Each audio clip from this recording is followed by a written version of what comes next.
আসসালামু আলাইকুম। আমরা সবাই কাজ করতেছি। এখানে ফুটবল একটা মাঠ হবে, এই কারণে সবাই পরিশ্রম করতেছি একটু খেলার জন্য। আমাদের গ্রামের ছেলেপেলেদের দুর্ভাগ্য কপাল যে একটা খেলার কোনো মাঠ নাই। তো এখানে খেলার যতটুকু জায়গা আছে এই জায়গাতে পাট লাগাইছে, তো পাটের গোড়াগুলো আমরা পরিষ্কার করতেছি শুধু খেলার জন্যে। তাহলে অবশ্যই আপনারা বুঝতে পারতেছেন যে ছেলেপেলেদের খেলার কত আগ্রহ আছে। আর আমরা এই জায়গাটা যার কাছ থেকে যার জায়গা তাকে বলা হয়েছে যে আমরা খেলার পরে 2 চাষ করে দিব, মানে টেলার দিয়ে জমিটা চাষ করবে, সেই 2 চাষের টাকা আমরাই দিয়ে দিব। এই জন্যে সে বলছে ঠিক আছে তাহলে খেলো। তাহলে বুঝতে পারতেছেন যে আমাদের খেলার জন্যে কতটা আমরা অসহায়, যে আমাদের গ্রামে একটা খেলার জায়গাও নাই, আশেপাশে কোনো খাস জমি আছে যে সেখানে যে খেলবো সেরকমও নাই।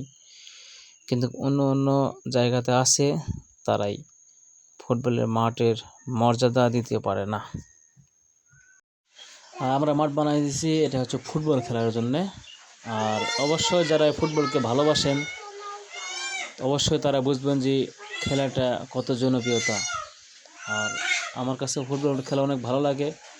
সবাই দেখেন কোদাল নিয়ে কষ্ট করতেছি।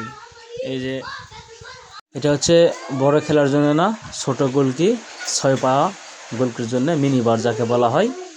দেখেন চারপাশে ফসল আছে, তারপরে যে জায়গাটা খালি আছে এই জায়গাতেই খেলা। পাশে রাস্তা, তারপরে যে গাছগাছালি আছে এসব গাছগাছালিতেও বল নষ্ট হয়ে যায়। আমাদের অনেক বলই নষ্ট হয়েছে এর আগে, তারপরেও খেলতে হয়, কিছু করার নাই। মাঠ যদি না থাকে তাহলে এভাবে খেলতে হবে।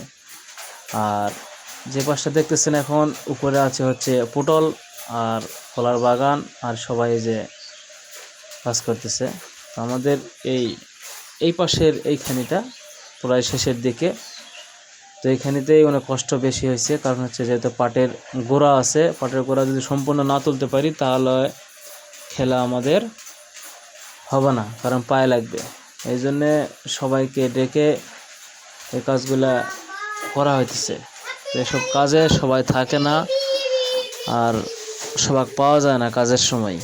অবশ্যই কিন্তু খেলার জন্য খেলার সময় অনেক মানুষ হয়, কারো থেকে কারে খেলবে সেই মানুষ অভাব নাই, কিন্তু কাজের সময় মানুষের খোঁজ পাওয়া যায় না। এই জন্য অবশ্যই ভিডিওটা ভালো লাগলে শেয়ার করবেন।